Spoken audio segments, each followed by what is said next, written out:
Some people venture into the wilderness to find their spiritual selves or even just to chill out.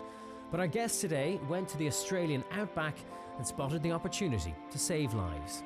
This is the Architects of Business, Joe's weekly series of interviews with leading entrepreneurs in partnership with EY Entrepreneur of the Year. I'm Ty Genwright, and today I'll be speaking with Dr. Johnny Walker, whose journey in entrepreneurship started on the back of a truck in Western Australia. Johnny, thank you so much for being with us. It strikes me lots of people, maybe in their younger years, head off into the wilderness, or in your case, the outback, to experience a simpler way of life. But when you went, you saw potential for something very, very different. Yeah, well, Tiger, it wasn't sort of out of choice that I went out into the outback, mate. I got stuck there waiting for a visa to get back into the States to continue on my training, but ended up high up in the bush in Western Australia, doing a mobile ultrasound service on pregnant Aboriginal women. And it was that particular day, and this was way back now, in the 11th of 1995, that I was just out there on this particular day doing mobile ultrasounds out of the back of a truck on pregnant Aboriginal mums, a large majority of whom get diabetes, and the sugar goes across the placenta and the little baby sucks up the sugar, and so the little baby don't become diabetic themselves, but they become quite large, and we call that macrosomic babies. And then when mum goes to deliver them, the baby gets stuck, and then we end up losing both mum and bub during that stage of delivery. And so it's still one of the biggest causes of death of Aboriginal women of childbearing age, and it was just happened to be out in the middle of nowhere by Fitzroy Crossing in Western Australia, and it was spectacular. A very noble pursuit, obviously. But how much of a culture shock was it for you in contrast with your life before? Yeah, well, from a clinical point of view, I've been blessed to be training in the centres of excellence around the world, not only in Sydney and Perth, but also over in the Royal Postgraduate Medical School at the Hammersmith Hospital in London, and up to Cambridge, across to Stanford. And so I really, really had been blessed with great teams, phenomenal technology, and never on my own. And this particular day, I was out there just with myself and Albie, the Aboriginal driver, who was responsible for most of these pregnancies anyway. And so that day was probably the most grounding day I've ever had. It was just this spectacular blue sky and this stunning deep red soil. And there we were, literally out of the back of a truck with mum lying on the back of the tray back and an old diesel generator. So I couldn't have been sort of further away from what I'd been used to. What a contrast from all the great medical centres you've been in before. Yeah, but it was also, that was the moment that I realised, I had a catastrophic pregnancy during one of those 48 mums that I was scanning that day in 48 degrees, and it was then that I just felt incredibly isolated. And I'd grown up in this really protected environment, really, at these centres of excellence around the world, and then here I was suddenly out there on my own, completely and utterly isolated, and seeing this level of care being delivered to the Aboriginal mums, which we wouldn't accept in metropolitan cities anywhere in the world. And so I just felt there was this huge divergence between the haves and the have-nots, and we had to do something about that. Which was the basis for your beginnings in the business of medicine as opposed to the practice of medicine. Tell us about what's... Yeah, I'd stop you there. I'd say, okay. No, it was never business. It was never business. It was always a clinical practice. It was always with the patient at the centre of everything. And what we were just trying to do was to focus on delivering clinical best practice on every patient we had the privilege of touching, and then operationally trying to deliver a better service for them, which was faster, more effective, more efficient. So talk to me about how that new approach that you devised in the outback came into your mind.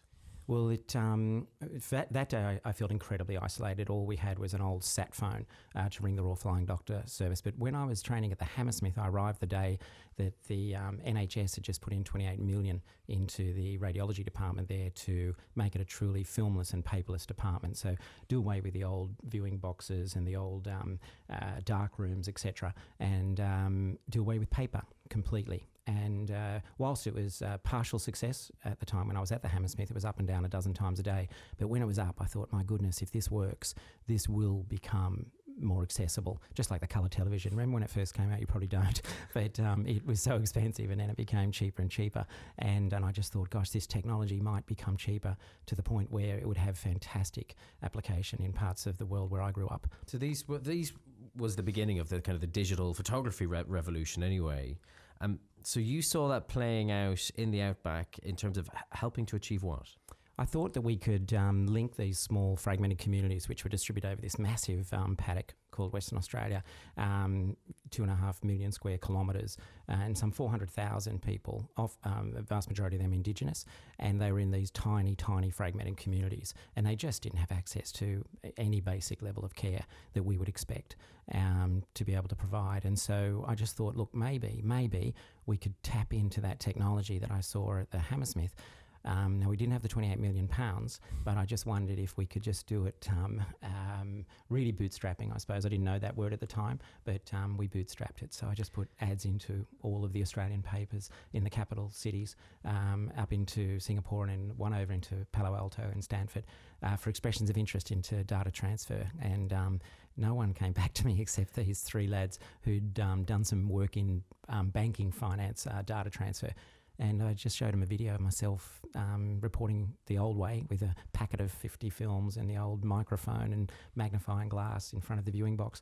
And I said, guys, everything you see me do everything you see me do physically, I really would love if you could do it digitally. And so the idea being that you transfer scans and x-rays and things like that of patients in rural areas to specialists elsewhere, and the people who are at the top of their game, who these patients simply wouldn't be able to see. Yeah, so it didn't start out in the moment. It didn't start out like that. It was just, could we somehow link these little communities, at least to me, wherever I might be? And all we had in those days was an old 3K telephone wire, an old copper wire, which during the wet season we lost so much signal. It was horrific. And it was dial-up. Well, no, we were pre-dial-up. This was terrible. These were old DAT tapes.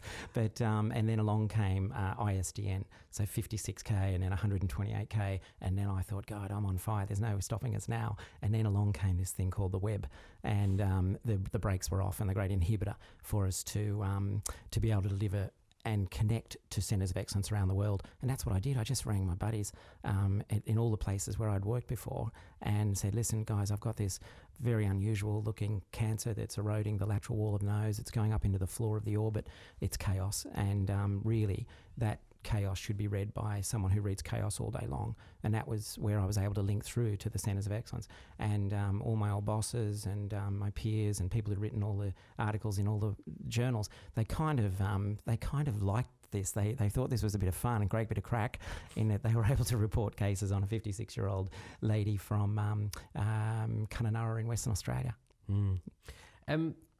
Was there any resistance to your proposed way of changing the status quo? Initially there wasn't, because the setup in Australia is that there's public and private diagnostic services, and those in private were sort of large partnerships, rapidly growing, and they were quite happy for me to be out doing what I was doing. They were all good friends of mine, and they were wishing me all the best. And then there was this aggregation of private practices in Australia into publicly listed companies, and then it shifted from a clinical focus very much to a commercial focus. And then suddenly, I think they looked at me, even out in the outback, they saw me, and certainly the technology and the speed with which we were able to build that technology to deliver an incredibly scalable service. Then I started appearing on their radar, and I became a threat. And at that point, there was lobbying going on in Canberra, and there was an act enabled in the Medicare Act to prohibit any transmission of digital image off the island of Australia. And of course, what I was doing was transmitting images now around the clock around the world to a panel of radiologists who are awake and alert, using high-resolution monitors and voice-activated dictation and template-driven reports to be able to deliver the report back in a matter of minutes rather than hours or days or months. And so that in itself, I think they saw that as being incredibly disruptive. How did you overcome that? I didn't. They basically... they had the power, they're incredibly powerful lobbyists. There was a lot of vested interest in ensuring that the model that they had built, which was the old traditional darkroom model, was sustained and maintained. And at that point, they opposed anything I did. And so we were able to just bit by bit grow it locally. And then in terms of the international transfer, the idea of doctors getting up at 3 o'clock in the morning in Australia and when you're wrecked and reporting brain scans, etc., you're just not on your game. So if you could spin those images to, say, the United Kingdom or Ireland, where we were awake and alert with the time zones, we would be able to deliver a far more accurate report. And what they did, they stopped that.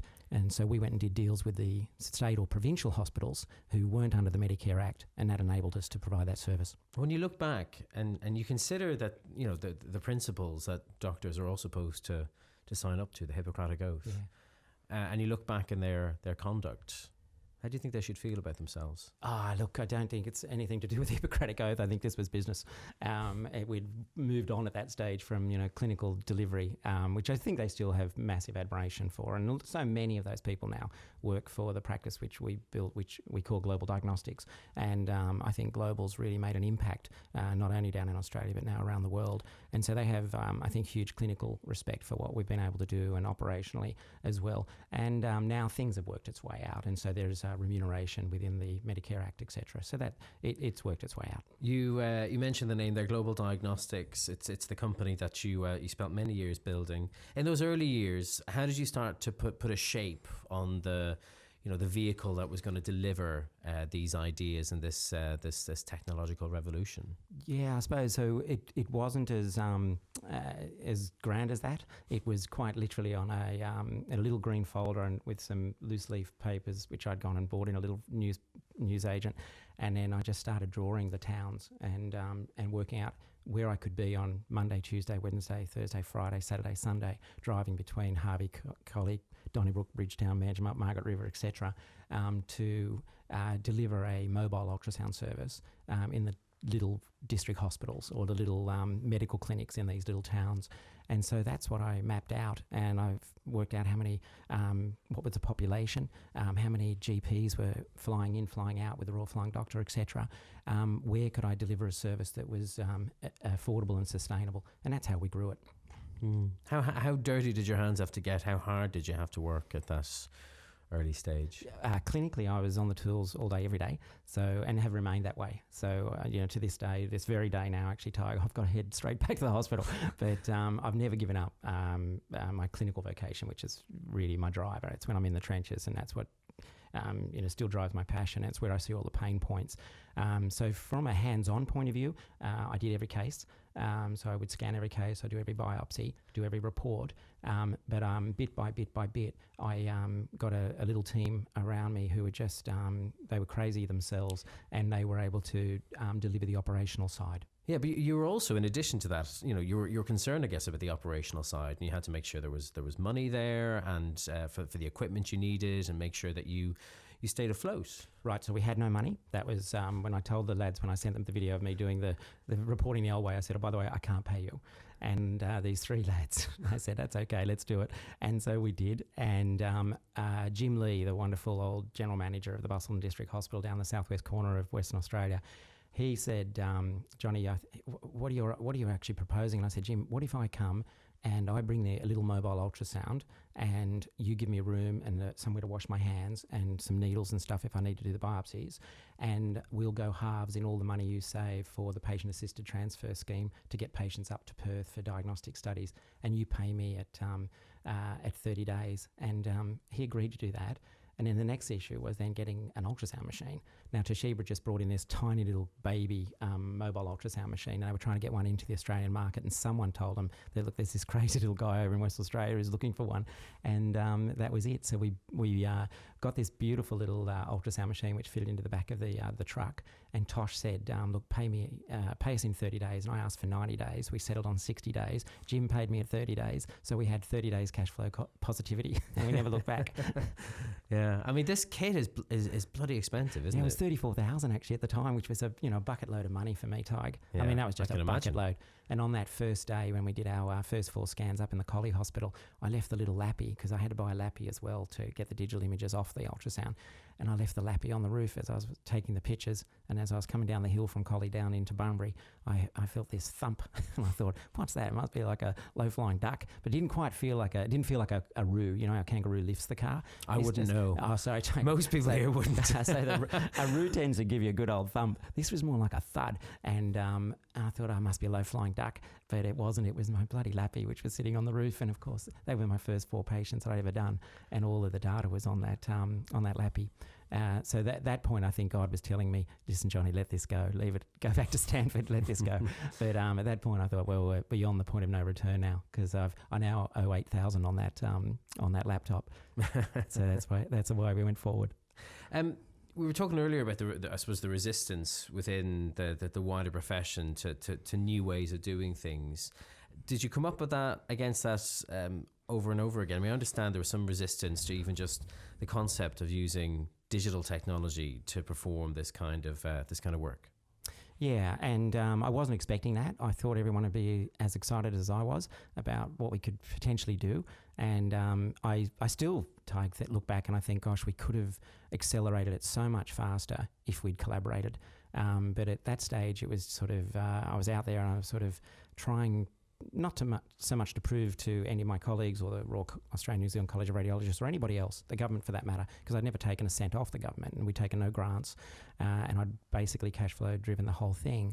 I just felt that, look, let's build the clinical service, and the patients will be the great supporters. The country GPs will love this, and they did, and they became my greatest supporter. And from that, then the specialists who were based in the cities, they started supporting me, and then bit by bit, it became an acceptable way of delivering a service that was otherwise not there. And then in turn, the big boys, they started adopting the technology.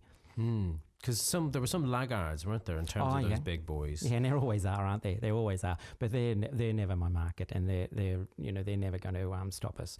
But you do need a critical mass of believers, because sometimes it's just incredibly hard doing it yourself. But even famously, when it comes to that digital photography revolution, one of the biggest names in photography, Kodak. Yeah. Which I don't think is with us any longer. Certainly the original Kodak is not. Somebody else might be selling cameras under its brand or film or whatever.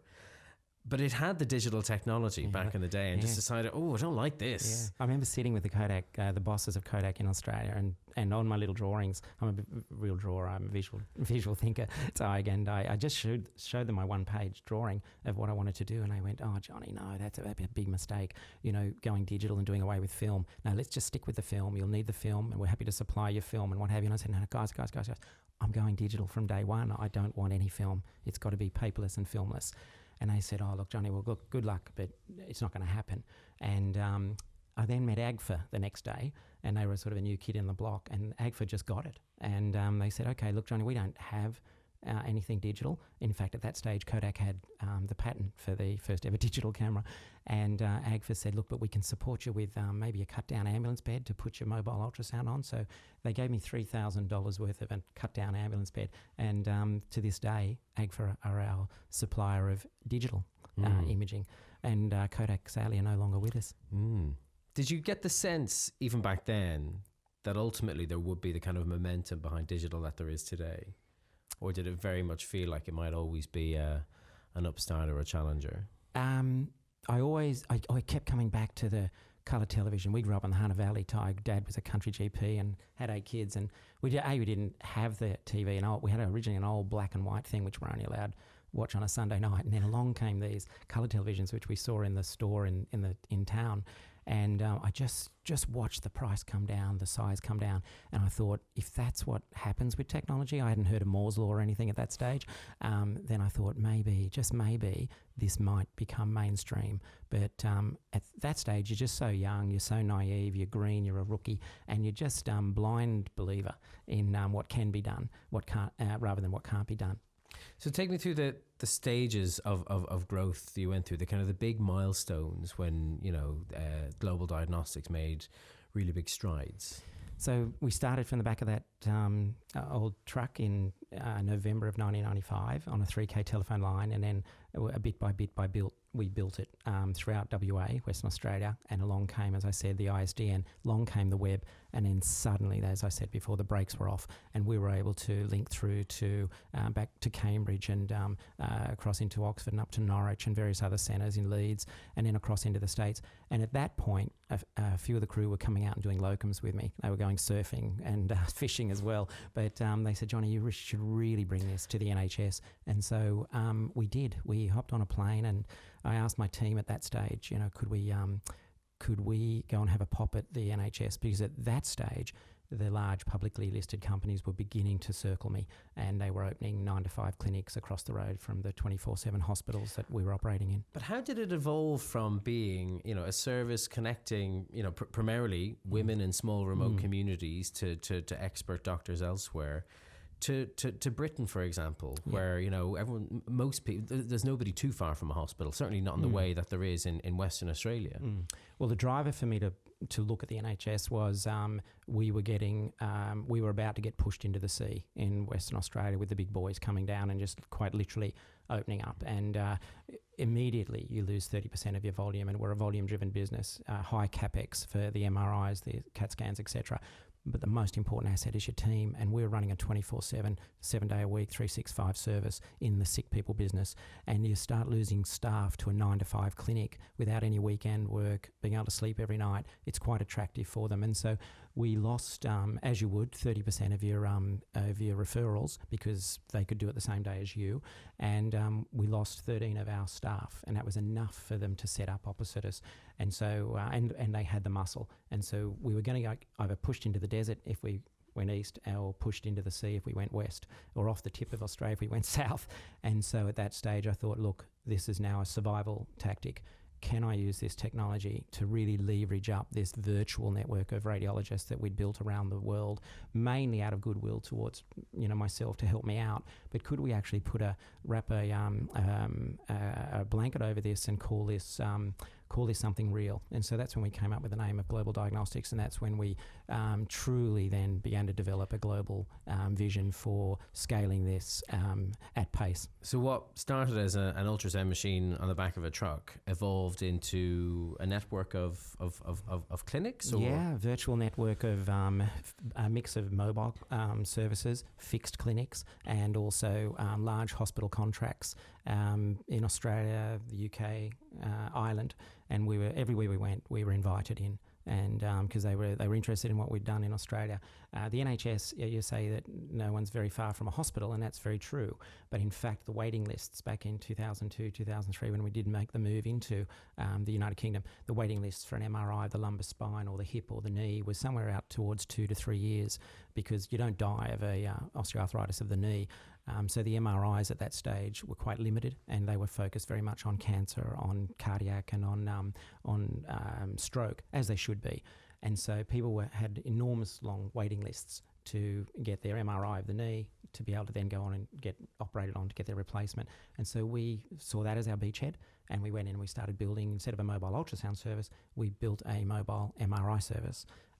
But again, had no money, and so I just Googled sickness, illness, injury, unwellness, and came up with these fitness centres, LA Fitness, Virgin, Esporta, and I emailed all of the CEOs of each of these fitness centres, David Lloyd, etc., and asked if I could have a coffee with them.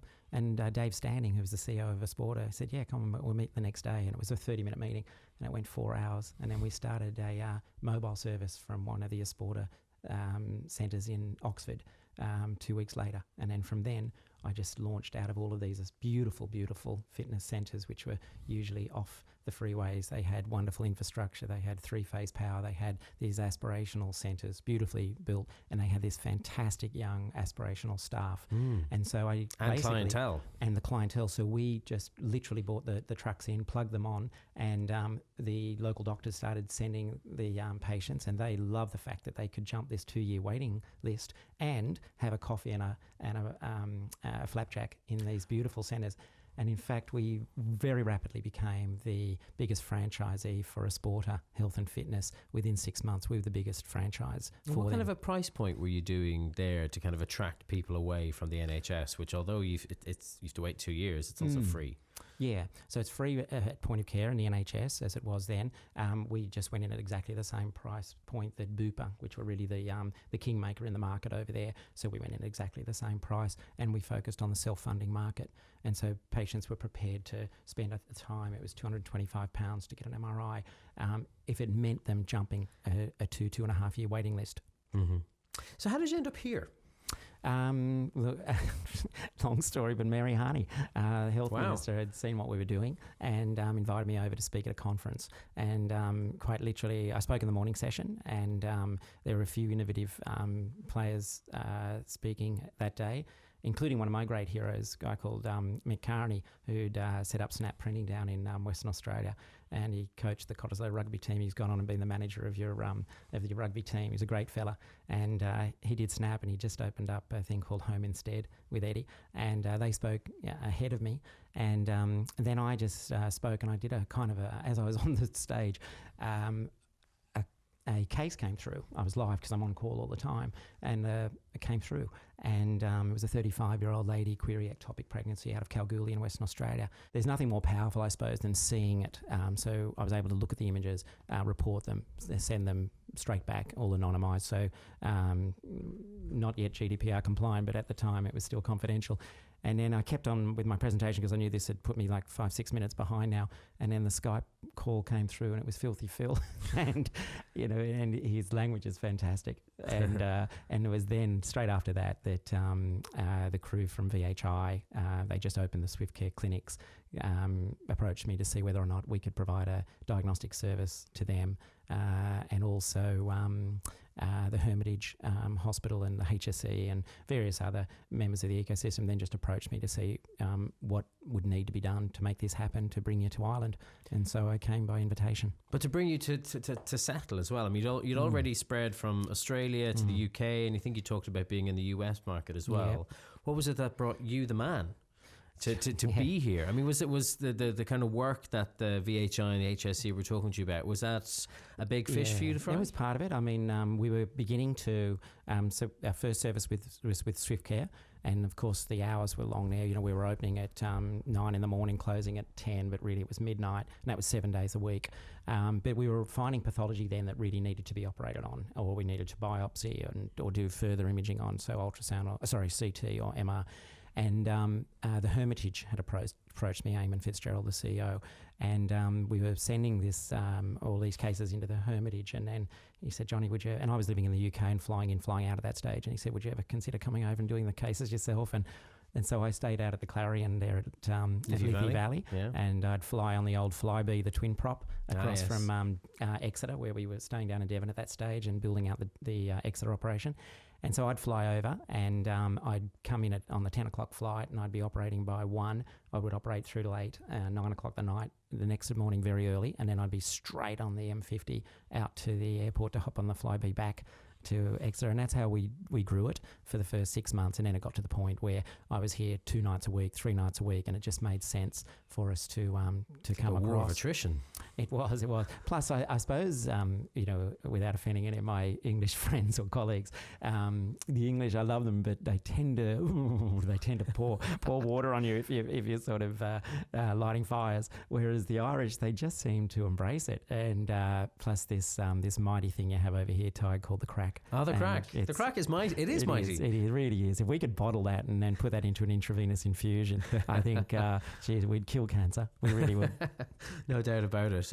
We're some people for the crack here. I got to ask you, do you get much stick about your name here?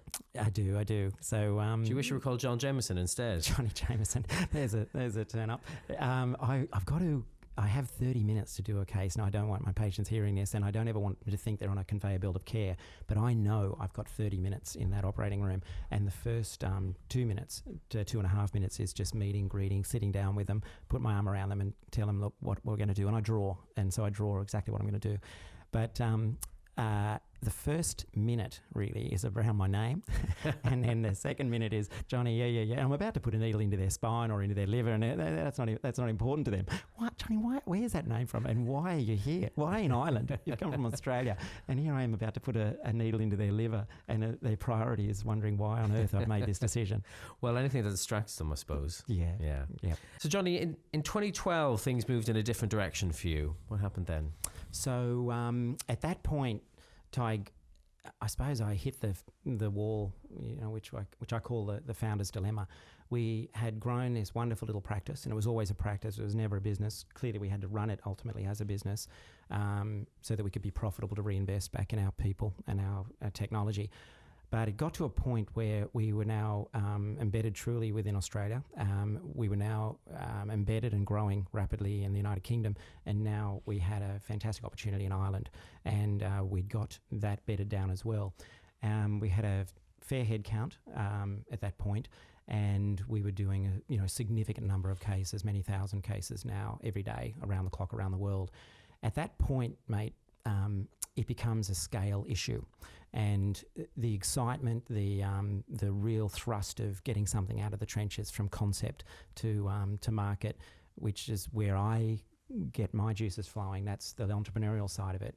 Suddenly there was not so much entrepreneurial innovation anymore. It was now incremental scale, and it was just following a template. And to be honest, mate, that's not what I am.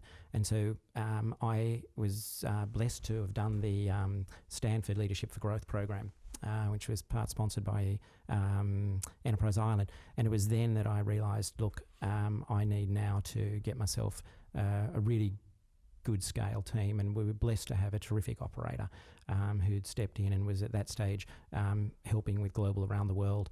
And we asked Dave to step up, and he became the CEO of Global Diagnostics, and that allowed me the opportunity to exit.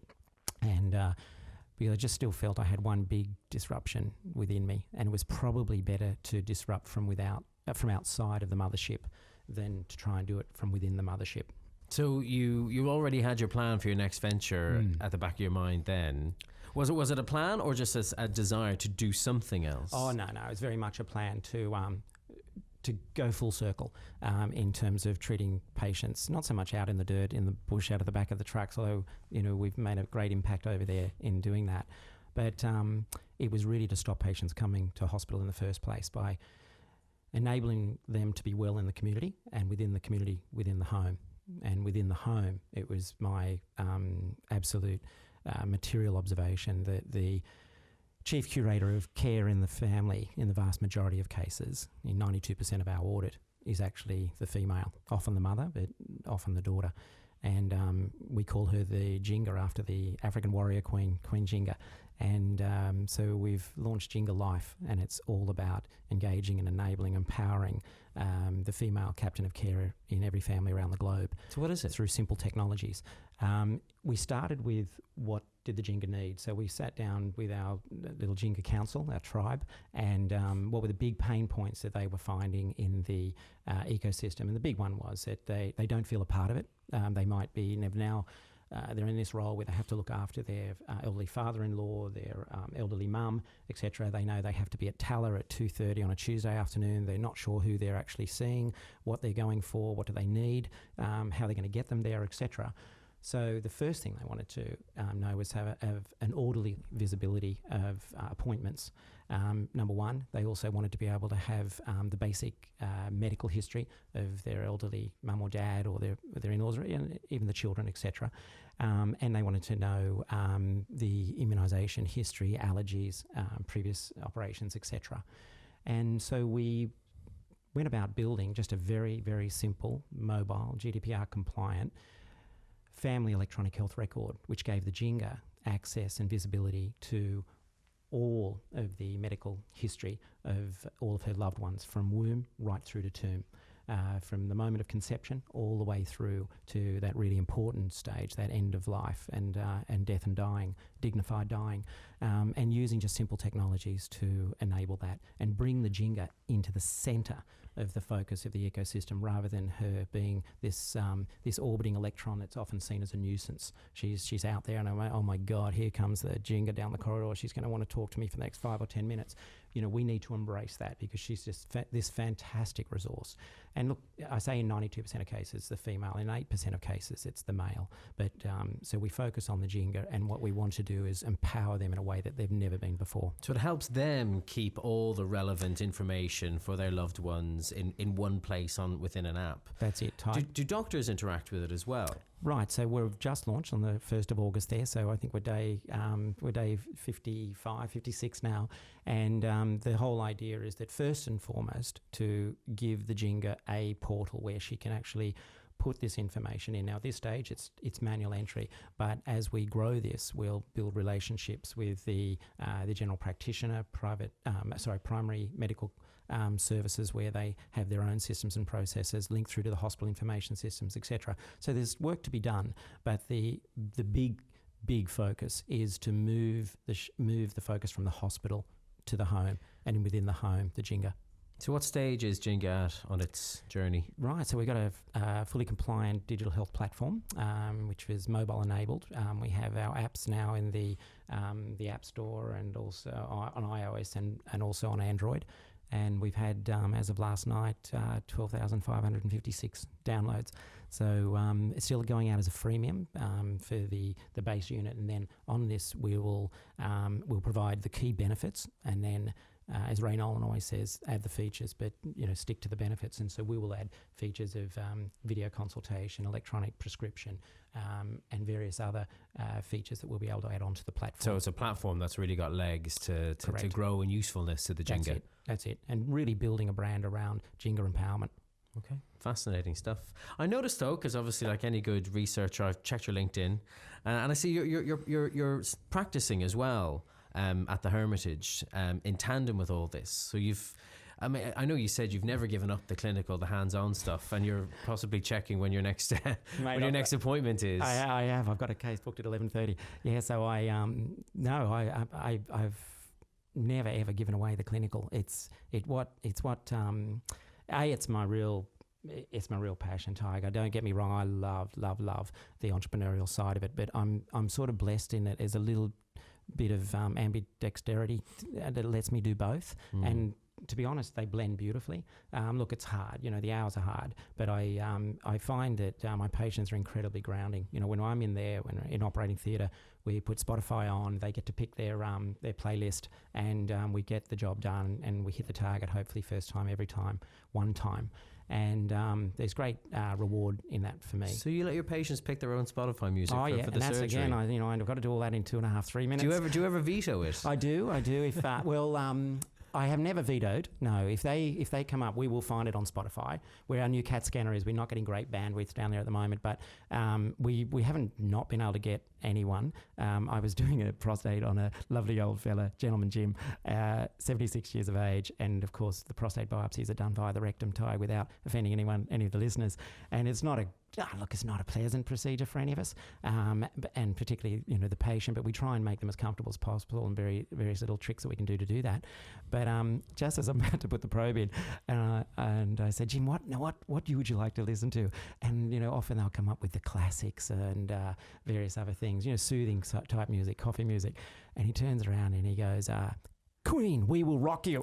So there I was, and he kept asking to turn it up. So there I was putting the probe in with Freddie Mercury, and you could hear the people outside in the corridor thinking, "What the hell's going on in there?" How strangely appropriate. Yeah, yeah. I mean, you were mentioning there how busy, how hard it was back in the day building what you've built. Some people find being a doctor is challenging enough by itself, and you were doing that plus your enterprise as well. I mean, were there sacrifices you had to make down through the years to achieve everything you wanted to achieve? Yeah, there always are, and I'll be honest with you, Ty.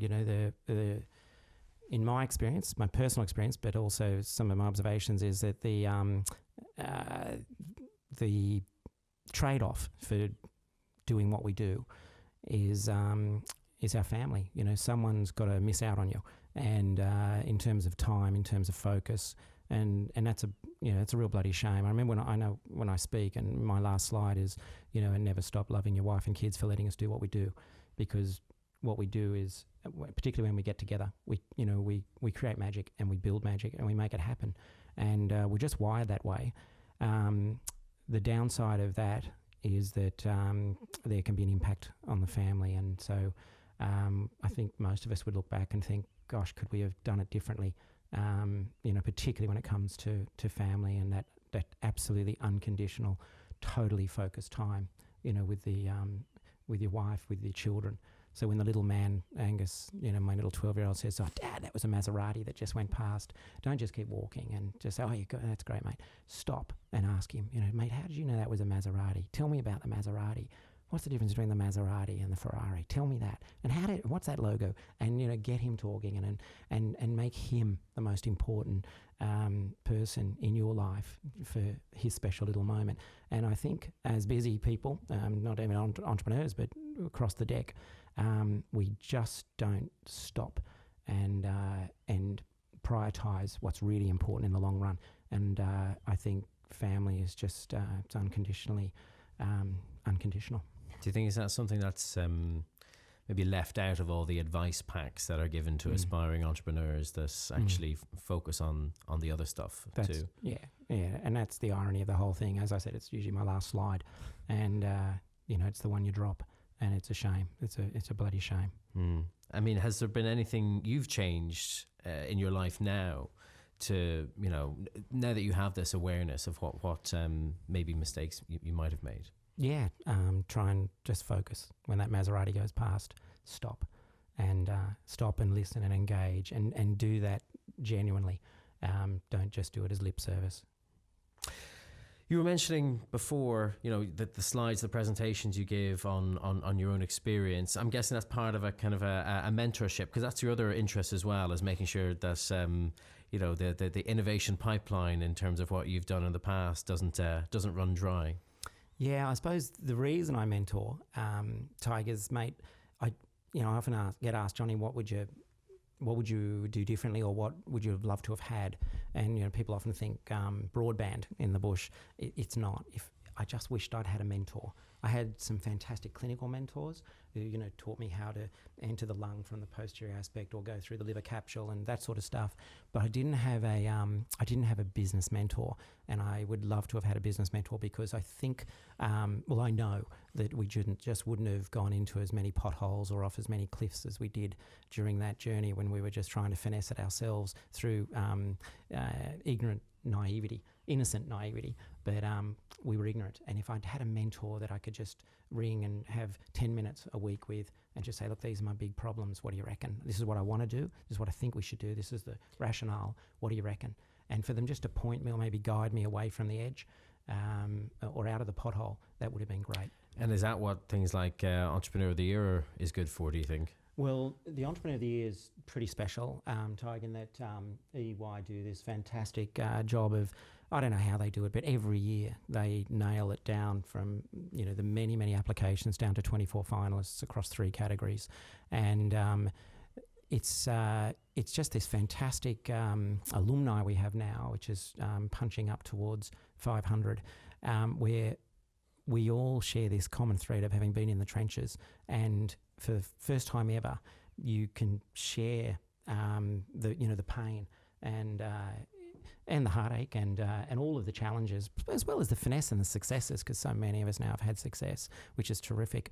But it's just this fantastic family that we've built on trust, built on respect, and built on crack as well. Built on crack. You were talking about trenches and potholes. I mean, if you'd had that advice that you'd wanted back in the day, were there any kind of things, maybe bad decisions you made then that maybe you might have avoided? Yeah, I think I shared this with Patrick earlier, in that the big regret that I ever had is we had this beautiful 59 acres, mate, down on Abbey Farm Road in Yelling up in Margaret River in Western Australia, smack in the middle of the wine-growing appellation, just 1.2 kilometres from one of the most stunningly beautiful beaches you'll ever see. And we were going to plant a vineyard down there called Tiranogue, actually. And it was this particular night where we blew 2 CAT scan tubes.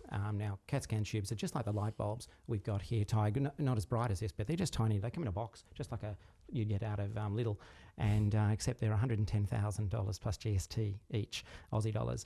And you tend to blow 1 a year, and we blew 2 in our 2 CAT scanners, 105 kilometres apart in the bush, and we were contracted to provide 99% uptime. And normally you just ring GE and get them to stick the old box on the plane down and it'd be delivered down. You'd have it the next day and you'd be up and running. And in the meantime, if you had any urgence, you could shuttle them between the 105 kilometres in the back of one of our trucks. And I blew 2 tubes, and I was over in England at this stage, starting to build out global into the United Kingdom. And Angela, my CEO, rang and said, Johnny, the banks have said no. Normally you just ring up the bank and say, look, we're going to punch through the overdraft and it's going to be X, 100,000 or whatever. And they said no. And we had 2 brand new people in the bank, one young lad, 26-year-old from Ireland, and a 42-year-old from South Africa. And they said, what's a CAT scan tube? And they said, no, this is going to have to go to the credit department in Melbourne. And so we're into a 6-week play there. And I thought, we can't do that. We're going to go down. Clinically, we can't expose the bush to that now. And so along this new technology had come along called multi-slice CT. And I'd been watching it, but there hadn't been one put into Australia at that stage. And so I sent out a little email to Philips and Siemens and Toshiba, Hitachi, GE, and said, guys, I'm in the market, and I'm in the market for 2, and I'm in the market for them to be installed within the next 10 days. And I thought, look, rather than put brand new tubes into these old 6-7-year-old CAT scanners that I had in Bunbury and Mandurah, let's put in brand new technology, this multi-slice CT, which was a revolution in terms of CAT scan imaging for anatomy and for pathology. And so they all came back, and GE got the gig, $1 million each. And $1 million? Yeah. So I went in with a dual, which is called a dual, and then I changed the order 2 days later. I went, let's go quad, and we don't go for a nibble, go for a bite. So how you started out with an unexpected $220,000 bill, and you turned it in 220,000 plus GST, plus yeah, tax, over $250,000, yeah. And you ended up spending how much? So I didn't have to spend anything. I told them, I'm not going to pay you for 6 months, but I want it in, and I want a warranty on the tube, and let's go shared pain, shared gain. So we go in the trenches together, because that tube can blow at any point in time. You're keen to get them into the market. Let's go shared pain, shared gain, just like Jim Lee had with me way back in the early days. And so we did. And I didn't have to put the money into the new tubes into old machines, but the banks did say, Johnny, you'll need to put some collateral in. And the only asset I had was Tiranogue, the farm. And so we had to put that in. And to do that, we had to sell her. We had to liquidate it and put hard money into the enterprise. And so coming back to why I mentor, but then we got these beautiful multi-slice CTs, and we went from doing 8 a day to 20 a day, and we've never looked back. But why I mentor is so that no one ever has to lose their Tiranogue. And if I'd known what I know now after doing the Stanford program and spending the time with this fantastic alumni and just understanding the levers that you have, and to be able to stare the bankers down. They don't understand your business. Stare them down. I should have stared them down, and we would still have Tiranogue. So the investment wasn't the wrong decision. It was just how you funded it. The collateral loss was we grew this fantastic accelerator. These CAT scans came in and just blew the world down there in the southwest of Western Australia. But the sad thing is that we lost Tiranogue. Craig Parry and his brother John. You won't remember Craig Parry. He was on the professional golf circuit. They called him Popeye. He had these huge forearms. And his brother Glenn and his dad John, they bought it, and they've done a wonderful job with it. Beautiful job. Hopefully you can go back and visit. I have. It breaks your heart, so I go back less and less now. Yeah. So listen, are you ready, I suppose, or prepared not to make mistakes like that again with Ginga? Yeah, so with Ginga, after in fact, through the EY alumni, one of our retreats was down to San Francisco, and it was then that I was exposed to some of the edge thinking that was coming out of a place called Singularity University down at the Ames research base at NASA down in Mountain View in California. And, they just opened our eyes to 3D printing and AI and AR and VR and all these other unbelievably disruptive technologies which were just on the horizon at that stage. And I went down and I challenged a chap by the name of Salim Ismail, who said, well, Johnny, just come down and do the program. So I went down and did the program. And a little bit of it's like drinking the Gatorade, but some of the people that I met within my class have just become really dear friends. And I decided then that with Jinga Life, I'm going to structure this completely differently. It's going to be from day one. I'm going to structure it as an exponential organisation, and so we use all of the tools of an exponential organisation in terms of how we take that forward in using interfaces and dashboards and algorithms and social, but also staff on demand, so we can pulse up and pulse down. Real use of the community and building our Ginga tribe, and also just giving autonomy to our team is very important, and leveraging other people's assets, so I don't have to ever lose tune and ogue. If I need a tube or whatever else, I'll leverage that on a subscription basis. And so we've really engineered it from conception as an exponential organisation. Okay. Johnny Walker, lovely to talk to you. Thank you very much for talking to us today. Thanks for joining us today on The Architects of Business. Thanks to our fantastic guest, Johnny Walker, our producer, Patrick Hoy, and all of the team here at JOE. Our programme is made in partnership with EY Entrepreneur of the Year. You can go to JOE.ie to learn more about the finalists for this year.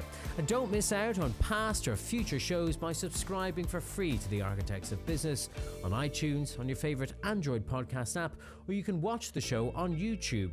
While you're there, check out some of Joe's other podcasts too, including our movie show, The Big Review Ski.